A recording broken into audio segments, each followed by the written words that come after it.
Good news para sa mga SSS members, emergency loan na may mababang interes at 6 months na palugit. Hello mga karikrot, here's Jen. Kung naghahanap kayo ng good news, ito na yon dahil may tulong na paparating para sa mga SSS members ngayong Disyembre. But before that, ang Recruit PH po ay hindi po konektado sa anumang ahensya o organisasyon. Ang lahat po na impormasyong na ibinibahagi ay para sa layunin ng edukasyon lamang at nasuri ayon sa abot ng aming kaalaman. Hinihikayat po namin na manood po kayo or magsagawa po ng sariling pananaliksik at i-verify ang mga detalye bago gumawa ng anumang desisyon. Mga karikrod, personal na inanunsyo ni Pangulong Ferdinand Bongbong Marcos Jr. na magsisimula ng emergency loan ng Social Security System or SSS para sa mga miyembro nito. Yes, tama po yung narinig nyo, emergency loan na may mababang interes at may palugit. Ano ba ang good news? Ayon mismo sa Pangulo, 7% lang ang interest rate ng emergency loan. May 6 months payment moratorium, ibig sabihin mga karikrod, sa unang 6 na buwan, hindi mo na kayo magbabayad.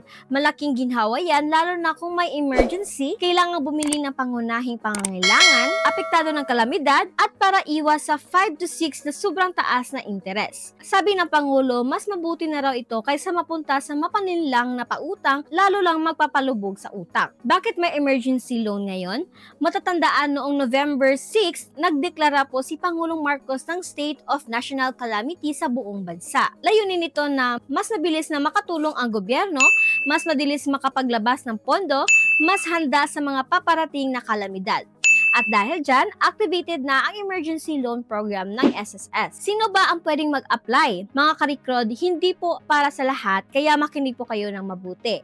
Para qualified, kailangan na may at least 36 monthly contribution, may 6 contribution sa huling 12 months, updated ang hulog ng employer, kung employed, wala kang overdue na loan sa SSS, below 65 years old, may active disbursement account sa SSS, updated ang contact details sa SSS. Kung OFW, self-employed, or voluntary member ka, may specific requirements din pero pwede ka pa rin mag-qualify. Para saan ba gamitin ang loan? Ayon mismo ng Pangulo, para sa mga pangailangan lalo na kapag emergency. Pambili ng pagkain, bayad sa kuryente at tubig, gamot at iba pang mahalagang gastusin. Mga karikrod, magandang balita ito, lalo na ngayong mahirap ang buhay at mahal ang bilihin. Hindi man ito libreng pera, malaking tulong na ito na may mababang interes at may palugit sa bayad. Kaya kung SSS member ka, alam mo na, samantalahin ang tamang tulong ng gobyerno, hindi ang 5 to 6. Kung gusto nyong updated kayo sa mga ganitong balita tungkol sa SSS, OFW, ayuda at mga programa ng gobyerno, kindly like, follow at share ninyo itong mga karikrod. Hanggang sa sunod na good news, ingat!